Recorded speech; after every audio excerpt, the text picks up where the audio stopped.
여기는 왜 이렇게 공실이 많지? 비수기인가? 상권이 죽었나? 여기서는 장사하면 안 되겠구나. 어느 지역을 지날 때 이런 생각 해보신 적 있으시죠? 안녕하십니까? 부산시민 부동산 초보 탈출입니다. 저는 공인중개사나 건물주가 아님을 미리 알려드립니다. 단지 부동산에 관심이 많은 관련업 유경험자입니다. 그동안 일하면서 개인적으로 안타까웠던 부분들이 많았습니다. 아, 저건 아닌데 하는 부분들 말이죠. 그래서 지인들이나 구독자들이 조금이라도 나은 선택을 하시라는 의미로 개인적인 생각을 올립니다. 그냥 내가 느낀 대로 올리는 내용이니 누군가와는 의견이 다를 수도 있습니다. 어쨌든 어느 일방의 이익을 대변하는 내용은 아닙니다. 사실은 책으로 쓰고 싶었지만 법적인 전문가도 아니고 그럴 만한 능력은 못 되네요. 한 번으로 그칠지 아니면 수십 편, 수백 편을 올릴지 잘 모르겠네요. 사실 지금은 준비된 계획도 없습니다. 소박한 지식이지만 당신께 조금이라도 도움이 되었으면 하는 마음입니다. 오늘은 유령상가 유령상권에 대해서 말씀드릴까 합니다. 상가나 꼬마 빌딩 매수를 계획 중이거나 초보 건물주한테 조금이라도 도움이 되는 내용이길 바랍니다. 영상의 시간이 10분을 넘어가면 다음 편으로 넘어갑니다. 너무 길면 지루하니까요.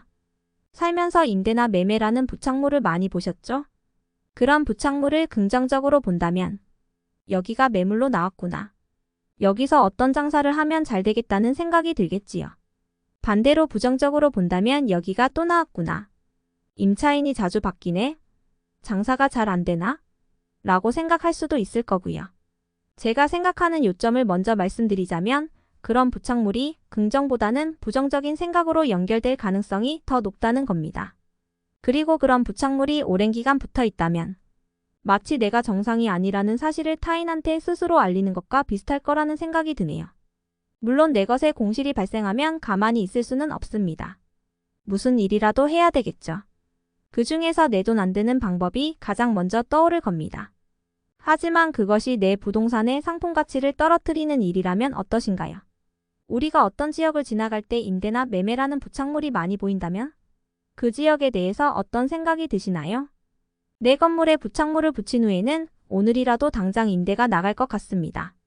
그러나 하루가 지나고 한 달이 지난 후 옆 건물, 옆 상가에도 비슷한 부착물이 보이기 시작합니다.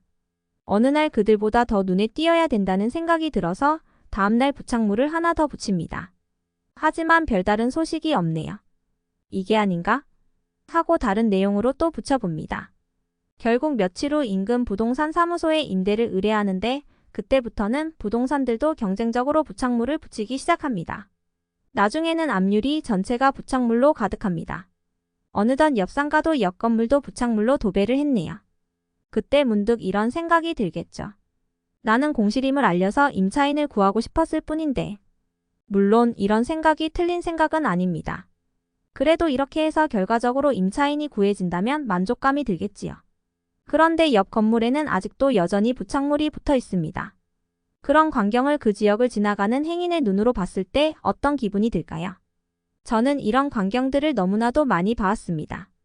임대 광고도 중요하지만 왜 저렇게 본인들의 재산 가치를 스스로 떨어뜨릴까 하는 안타까운 생각이 들었습니다.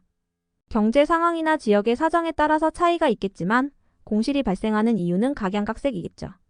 그런 이유는 다음 기회에 논하기로 하고 여기서 가장 중요한 포인트는 왜 공실이 자주 발생하는 건물임을 그런 지역임을 우리 스스로 알리는 걸까요? 여기저기 수십 개의 부착물들이 지나가는 행인의 눈에는 마치 유령도시를 보는 느낌일 겁니다. 과연 어디서부터 잘못된 걸까요? 제 의견은 재산의 가치를 올리는 방법을 모르겠다면 가치를 떨어뜨리는 일을 하지 말자는 것입니다. 우선 지금 당장 부착물을 빠짐없이 제거하십시오. 동시에 주변 부동산과 상가 전문 부동산에 당당하게 임대를 의뢰하십시오. 월세 한 달치로 중개보수를 지급하더라도 한 달 먼저 임차인을 구하면 된다는 마음가짐이 중요합니다. 그리고 반드시 주변 상가와 건물 주인들과 만남을 가지십시오. 혼자만 노력한다고 되는 일은 아닙니다. 몇 가지 덧붙이자면 상가 내부에 밝은 전등을 켜두고 출입구 주변과 유리를 깨끗이 하는 것도 좋은 방법입니다.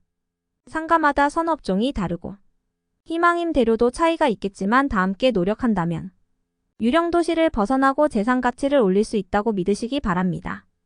다음 시간에는 공실이 발생하는 이유와 권리금에 관해서 알아보도록 하겠습니다. 끝까지 시청해주셔서 감사드립니다. 부산시민 부동산 초보 탈출이었습니다. 구독, 좋아요, 공유 부탁드립니다.